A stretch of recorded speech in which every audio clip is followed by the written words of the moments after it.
Maka Al-Mahdi itu tidurnya adalah perjalanan rohani. Bisa jadi dia diperjalankan ke masa lalu, bisa jadi dia diperjalankan ke masa depan. Ya. Lalu apa yang terjadi sebelum Al-Mahdi keluar?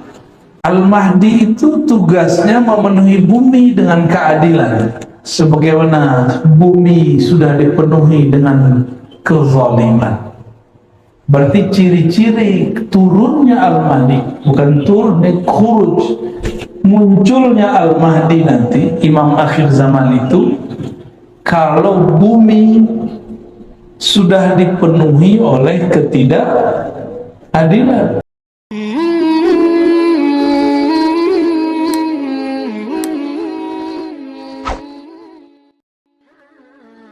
Al-Mahdi itu berarti orang yang diberi hidayah.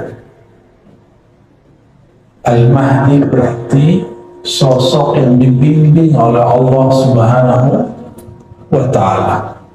Ya. Maka kalau disebut Al-Imam Al-Mahdi, maka maknanya imam yang di-guidance, yang dibimbing selalu oleh Allah Subhanahu wa Ta'ala qalbunya. Karena dalam hadis dikatakan wa may yu'min billah yahdi qalbah, wa may yu'min billah yahdi qalbah.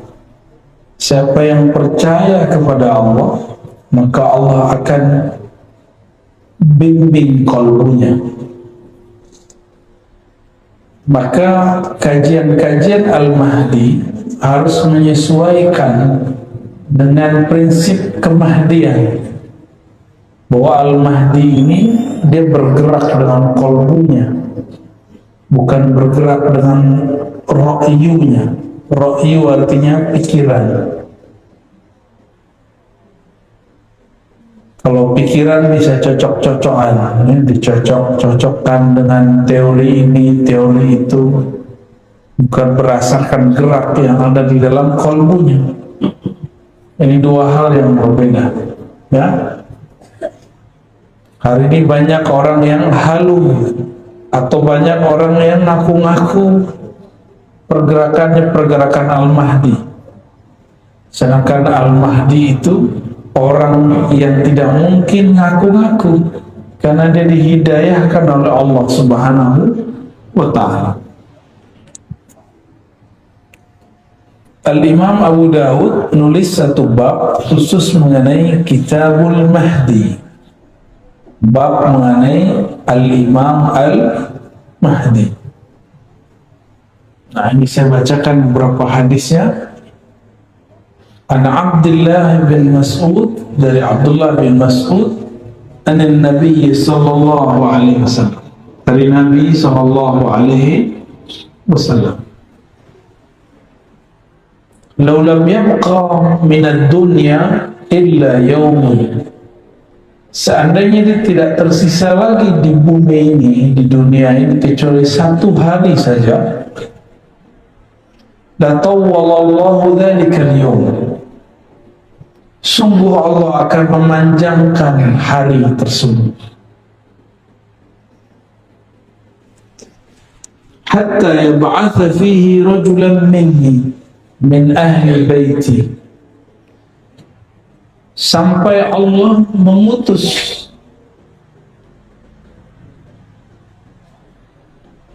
pada hari tersebut rajulan minni, seseorang laki-laki, minni, dariku.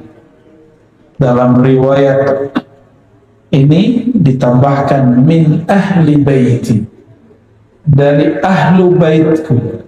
Berarti ahlu bait, keluarga Rasulullah sallallahu alaihi wasallam. Ahlu bait itu yang inti. Jadi ada ahlu bait secara umum, istri-istri Nabi, begitu juga Bani Hashim.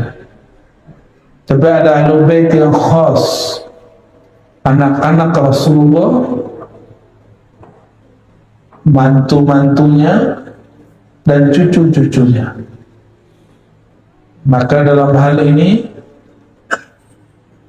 yang termasuk di dalamnya adalah Utsman, Ali. Terkhusus untuk Sayyidina Ali karena dari beliaulah bersambung nanti zuriat Rasulullah SAW dari jalur Fatimah. Ya, ini kekhususan bahwa Nabi tidak punya anak laki-laki, maka anaknya dari jalur perempuan. Sayyidina Ali punya anak Hasan Hussein, dan Nabi SAW sangat mencintai mereka. Jadi Ahlul Bait yang khas disebut Nabi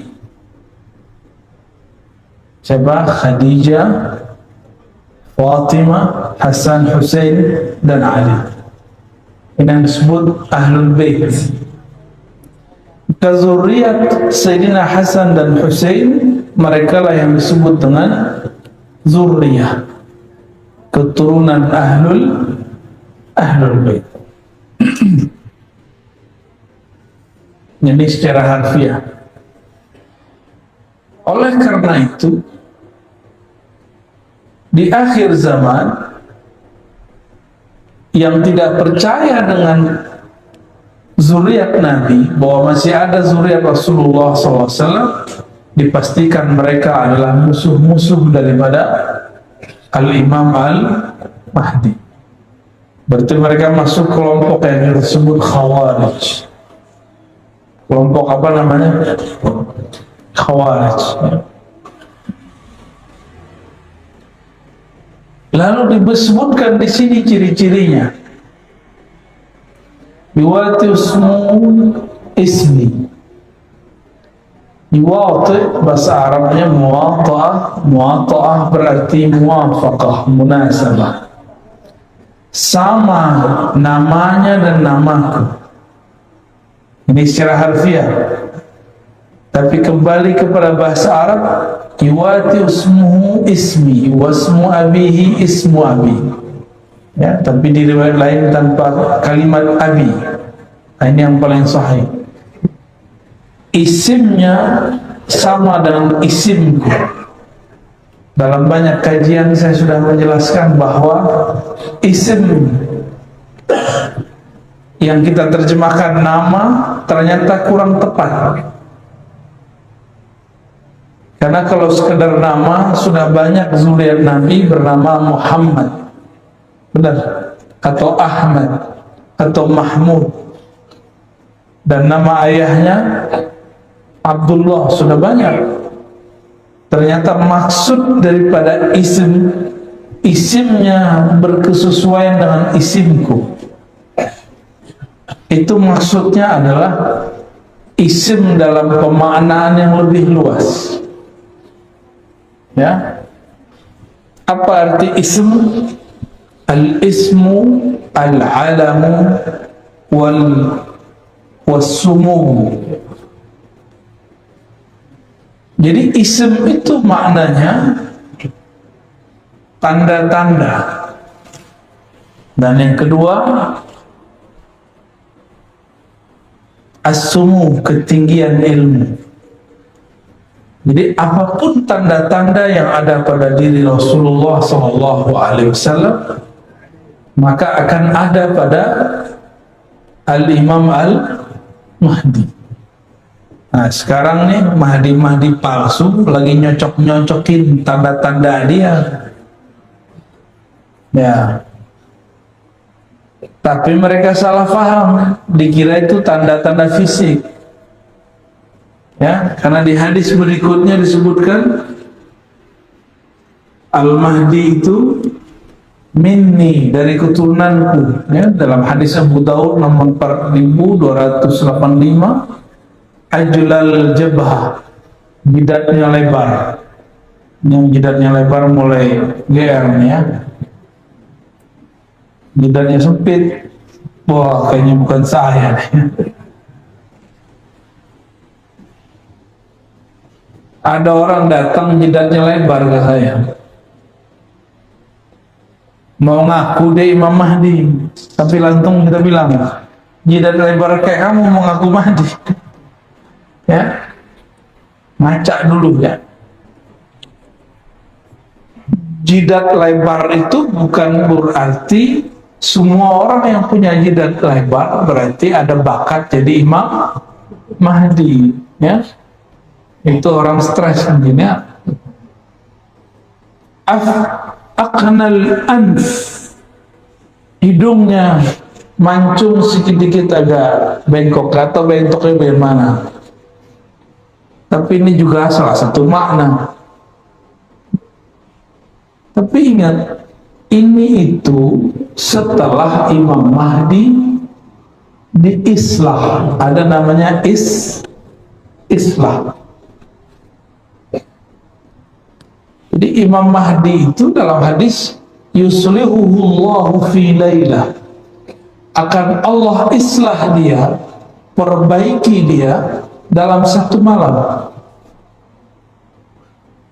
Berarti kalau sekarang Imam Mahdi ada, itu masih Allah tutup. Kalau dia diislah, islah itu diperbaiki, dicocokkan, berarti sekarang belum terlihat cocok. Berarti sekarang belum matching lahir batinnya, sehingga orang bingung, ini masa ini Imam Mahdi. Tapi karena kajian-kajian akhir zaman ini berdasarkan cocoklogi yang parah, banyaklah orang-orang yang jidatnya lebar, hidungnya agak mancung dikit, terus GR. Sepertinya saya lah Al-Mahdi. Ditambah pandemi datang, tambah stres, ya. Dan tidak satu dua yang ngaku kepada saya bahwa dirinya Al-Mahdi. Al-Mahdi itu bukan pencirian fisik. Maka kembali kepada hadis yang tadi,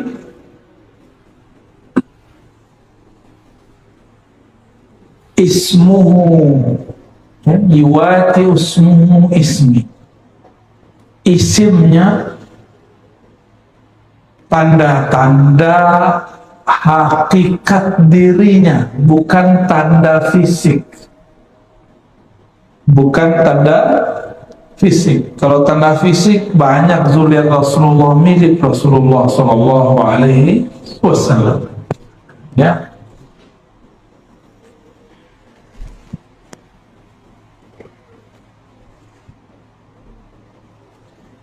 Lalu apalagi artinya? As-sumu, ketinggian derajat. Ketinggian apa? Derajat atau ketinggian ilmu. Ketinggian apa? Ketinggian ilmu. Ilmunya Al-Mahdi tingginya bukan berarti karena hafalannya banyak, karena sekolahnya tinggi. Enggak. Nabi itu ummi, maka Al-Mahdi itu mirip-mirip ummi, tapi bukan berarti ummi dalam pengertian ahli sejarah. Ummi itu ada makna lainnya, induk, ibu, keibuan. Induk berarti sumber, itu disebut ummi. Coba Nabi Muhammad lahirnya di tengah kota atau di pedesaan?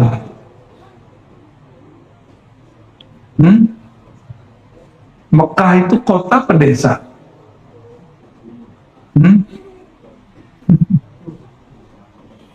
Desa apa kota tuh Mekah itu?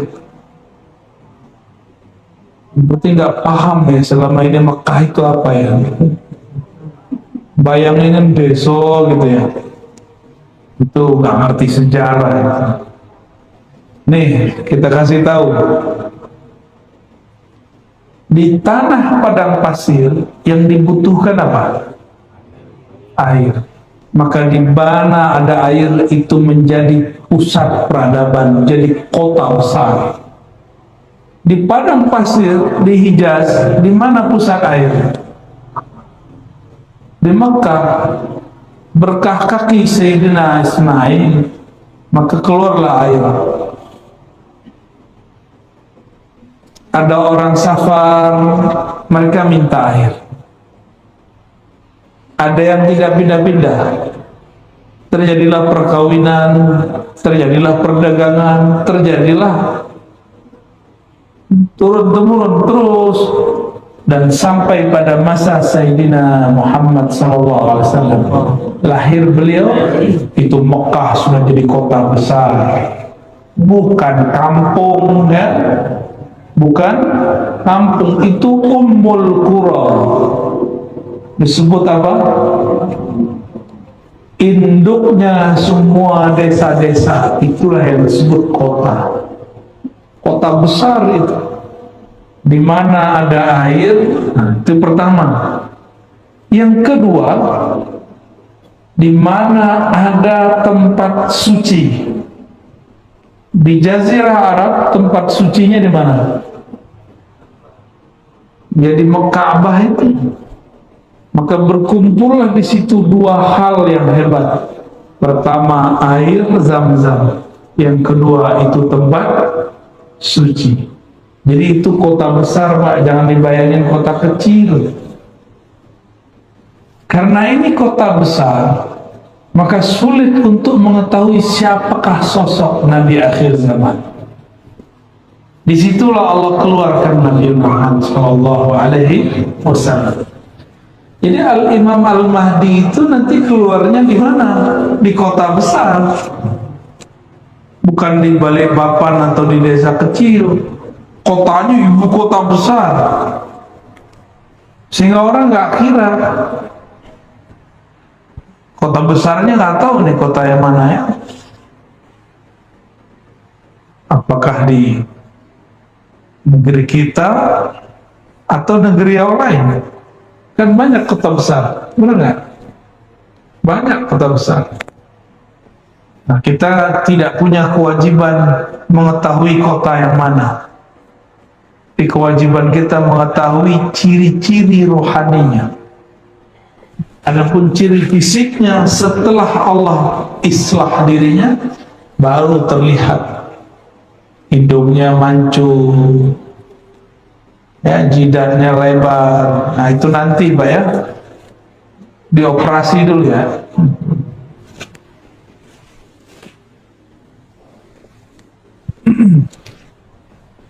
Nabi Muhammad SAW ketika kecil kolbunya dibersihkan oleh Sayyidina Jibril, Sayyidina Mikail.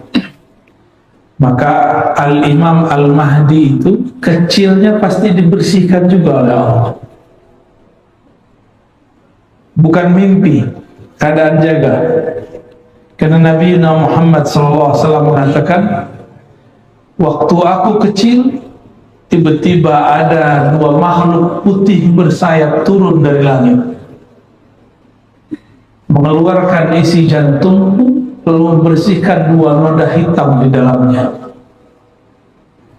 Itu pernah kejadian. Nah, Imam Mahdi pasti di waktu kecilnya mengalami hal yang sama, bukan mimpi. Kalau mimpi nggak masuk, mungkin dia cuma seorang wali, bisa jadi wali Allah, bisa jadi wali setan. Apalagi Nabi Muhammad SAW ketika beliau jalan, jalan di pohon ucapin salam, jidatnya lebar. Itu pohon ucapin salam? Enggak. Kalau iya langsung dibilang orang kayaknya miring nih ya.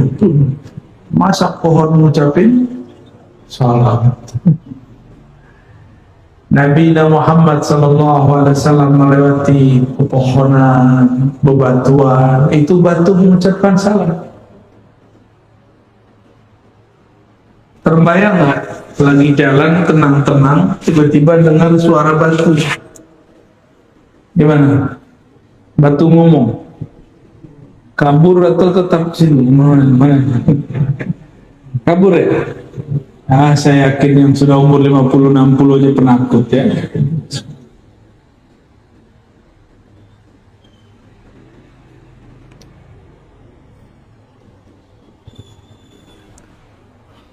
Saya kira yang penakut itu anak kecil. Ternyata orang gede lebih penakut dari anak kecil. Dulu kita waktu kecil diizinkan Allah, beberapa anak kecil tuh izinkan Allah tuh melihat alam-alam lain. Biasanya kalau diperlihatkan malah penasaran, apa nih ya. Kalau sudah jadi aki-aki malah kabur ya. Wajar nggak jadi nabi kan?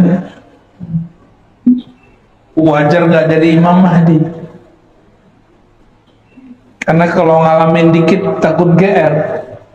Kawan saya baru mimpi ketemu Rasul, girangnya bukan main. Baru mimpi ketemu Rasul Sallallahu Alaihi Wasallam.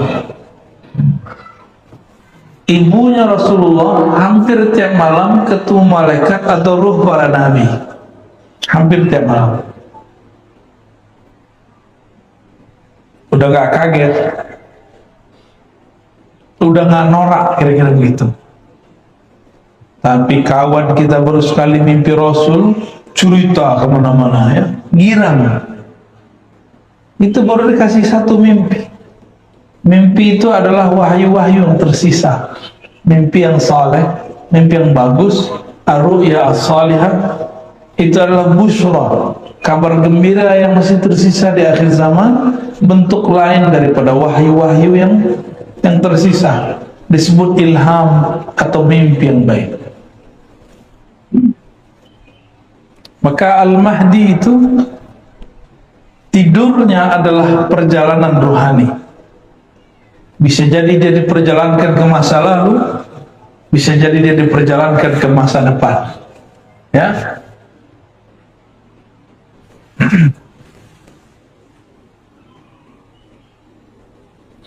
Lalu apa yang terjadi sebelum Al-Mahdi keluar?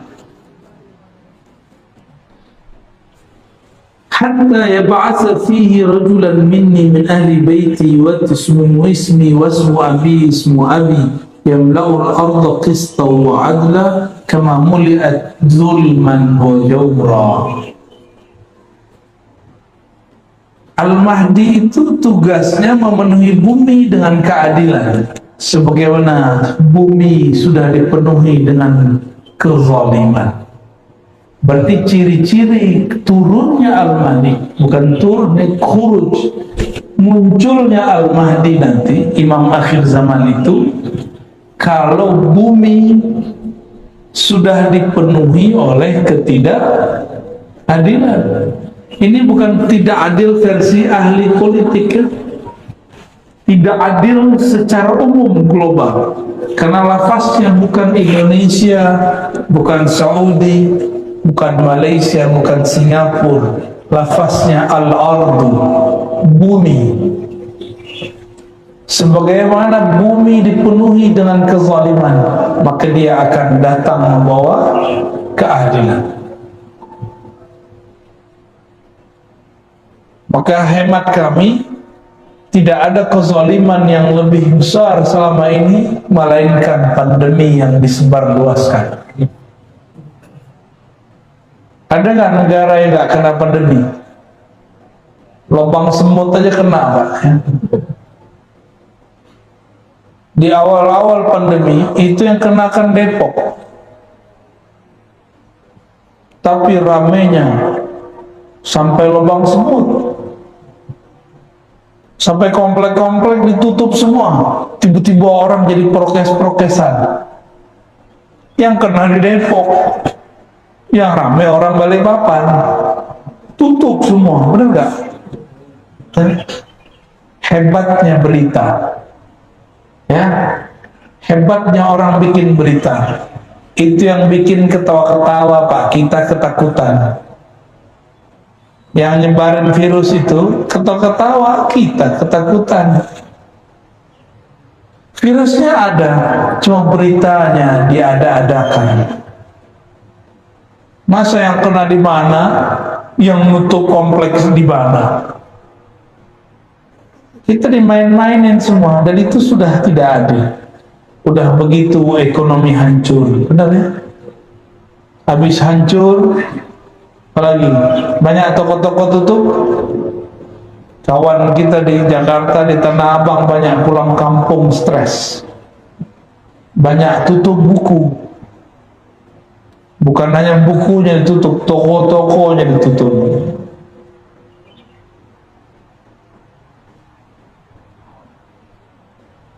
Ternyata Nabi sudah pernah mengabarkan dulu di akhir zaman pasar-pasar di mana-mana tapi sepi.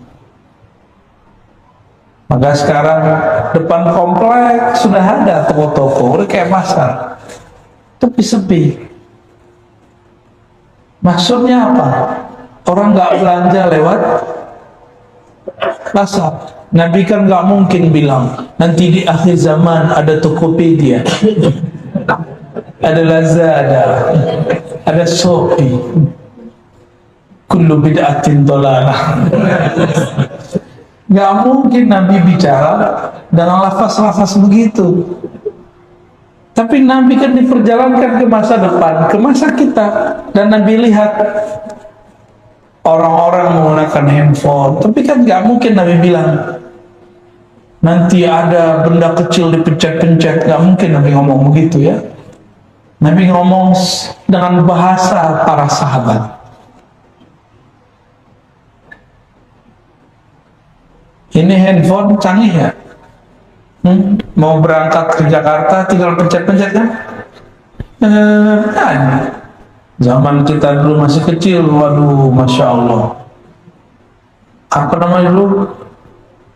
Warung telkom apa? Wartel, bukan warteg ya. Wartel, ribet. Nelfon 5 menit, kenanya 50.000. Sekarang Bapak bisa telepon sepanjang-panjangnya, secapek-capeknya, sampai dower mobilnya boleh, sampai habis tuh baterainya boleh, tapi nggak nyampe 50.000. Ini ke depan fasilitas hidup tambah mudah, tapi karena manusia dimanjakan, maka perasaan dia susah sedikit terasa susah sekali. Kita ini terlalu manja, Pak. Dulu kita biasa kemana-mana jalan kaki, benar. Sekarang cuma 100 meter pakai mobil. Gaya benar ya. Cuma ke depan 500 meter udah pakai motor. Wajar kalau sudah banyak penyakit hari ini. Masih muda, penyakitnya sudah banyak. Ya. Ini juga zolim kepada badan. Itu bagian dari kezaliman. Dan salah satu ciri Al-Mahdi nanti banyak anak-anak muda sudah sakit-sakit badannya, udah nggak sehat karena pemalas, disebut kaum rebahan. Baru dengar ya? Udah muncul Pak istilah itu, kaum rebahan ya. Maka kita yang ngaji begini jangan rebahan lah ya, sandaran boleh, rebahan jangan ya. Nggak sopan ngaji kok rebahan ya. Tapi di rumah boleh ya. Ya di rumah kan aneh gak lihat untuk mengaji kayak gimana. Maka disebutkan seandainya hanya sisa 1 hari kiamat, maka di hari itu Allah panjangkan rasanya ribuan tahun. Ya ba'asu, Allah kirimlah. Nah ini bahasanya ya ba'asullah rajulan, Allah utus. Berarti Al-Mahdi ini utusan juga, cuma bukan sebagai Rasul, bukan sebagai Nabi, sebagai wali. Oh berarti wali diutus? Oh iya, Wali itu ada tugasnya, maka disebut wali. Wali kota aja ada tugasnya, masa waliullah gak ada tugasnya? Waliullah itu kerjanya bukan mengamalkan tasbih doang, ya. Kalau mengamalkan tasbih doang mah ahli zikir biasa itu. Wali Allah itu orang yang ditugaskan oleh Allah untuk menjaga alam semesta. Maka ada wali Allah di gunung, ada wali Allah di sungai, ada wali Allah di laut, ada wali Allah di kutub utara, di kutub selatan, ada wali Allah jagain awan, ada wali Allah jagain batu bara tuh, biar gak kebakar terus. Makanya aneh, musimnya selalu ada hujannya, benar nggak? Kalau enggak kebakar terus itu kalau nggak ada wali Allah nggak jadi. Kekasih Allah, kekasih Allah ini doa-doa mereka menyejukkan alam semesta. Zikir-zikir mereka menenangkan alam semesta. Langsung tenang itu alam. Allah itu memandang ke dalam kolbunya alam adalah wali Allah. Kolbunya alam adalah, jadi kalau sudah tidak ada wali-wali Allah itu kiamat bumi. Wali Allah itu bukan orang sakti, tapi orang yang kenal kepada zat yang maha sakti. Itulah puncaknya nanti pada Al-Imam Al-Mahdi. Di dalam hadis Imam Ahmad dikatakan, seperti yang pernah saya sebutkan dalam banyak tempat, itu imam akhir zaman, khilafahnya ala minhajin nubuwah, pemerintahannya bukan lagi monarki demokrasi. Jadi kita nggak nyalahin demokrasi, nggak nyalahin monarki, emang itu udah sunnatullah. Nanti beliau pemerintahannya, minhajnya, sistemnya, sistem nubuwah. Nubuwah itu beda dengan risalah. Nubuwah itu beda dengan ilmu fikih. Apalagi ilmu hadis. Alabi cuma bilang mana dalilnya, itu nggak cukup lah. Nubuwah itu ilmu yang Allah turunkan, yang Allah simpan di dalam kolbu kekasih-kekasihnya. Itu disebut dengan nubuwah. Maka Al-Mahdi itu dia bergerak dengan gerakan di dalam kolbunya berdasarkan petunjuk dari Allah Subhanahu wa Ta'ala. Bukan hanya sekedar hafalan Al-Quran, dia dapat ilham langsung dibimbing oleh Allah. Dan nggak mungkin lah ya Al-Mahdi main YouTube ya. Yamliku sab'a sinin. Dia nanti akan memimpin, mentadbir alam selama 7 tahun. Di riwayat lain 5 tahun. Ada yang paling panjang menyebutkan 9 tahun. Ini nggak usah khawatir Pak. Sebelum beliau memerintah, beliau sudah muncul. Di saat itu terjadi paceklik di alam semesta. Lalu puncaknya 40 hari Ad-Dajjal, Al-Masihud Dajjal keluar. Tapi 40 hari sama seperti 40 tahun. Lama rasanya. Kok bisa kita ini hidup terasa cepat karena Bapak Ibu sibuk? Nggak ngapa-ngapain, sibuk. Main handphone, ya, nonton. Dulu di zaman kita masih kecil, orang nonton aja dimarahin guru. Sekarang guru-gurunya main handphone.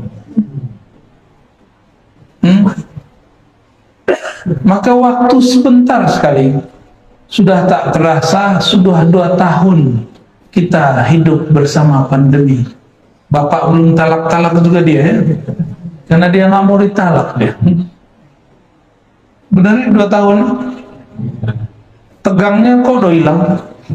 Kayaknya dulu kalau masuk masjid orang nggak pakai masker langsung dipelototin. Padahal yang kena orang Depok. Tutup musola nggak dulu?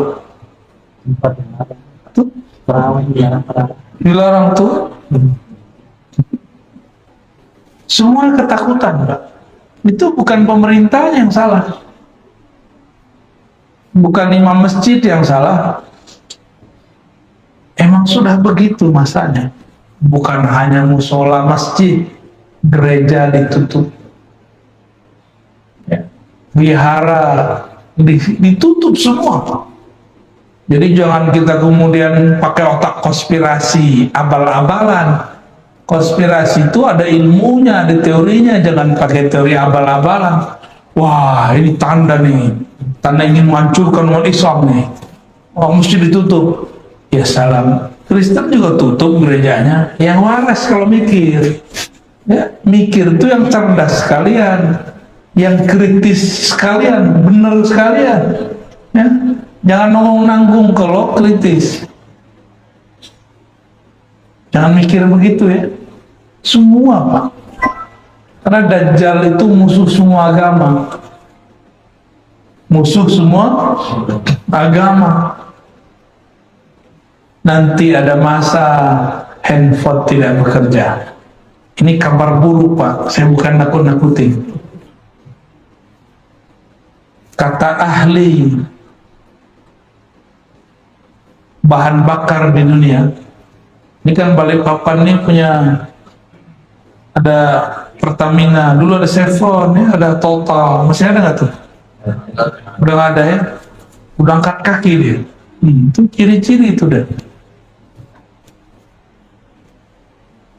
Nanti 2030 kata mereka, mobil-mobil kita yang pakai bensin, pakai solar, nanti nggak bisa lagi, kehabisan energi. Jadi mumpung masih bisa beli mobil bensin, Pak, beli nggak sekarang? Nggak jauh juga ya. Maksud saya sederhana. Ilmu tentang akhir zaman itu beda ahli, beda ibarat, beda istilah. Kita menyebutkan di akhir zaman semua kembali manual, gitu. Ya, tapi dalam bahasa orang-orang ekonom, bahasa orang-orang ahli bahan bakar segala macam, nanti 2030 orang mesti beralih kepada listrik. Saya nggak yakin juga. Kita tunggu Pak 2030, ya. Bapak mau nunggu nggak? Ya, mobil-mobil katanya yang bensin apa nggak ada lagi. Ini sudah kabar, berarti ada kesepakatan antara ahli agama dan orang-orang yang di luar ahli agama, cuma beda istilah. Kita nyebutnya apa tadi? Nanti serba manual.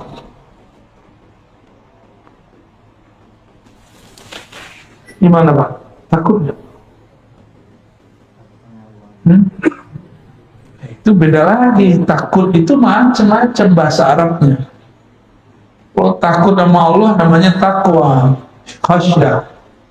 Ada khauf, itu beda lagi. Ada hazar. Bapak takut nggak sama Allah? Katanya takut sama Allah. Waktu pandemi, orang buka masker, batuk-batuk, takut. Itu namanya waspada. Bahasa Arabnya hazar, hazrun, ya.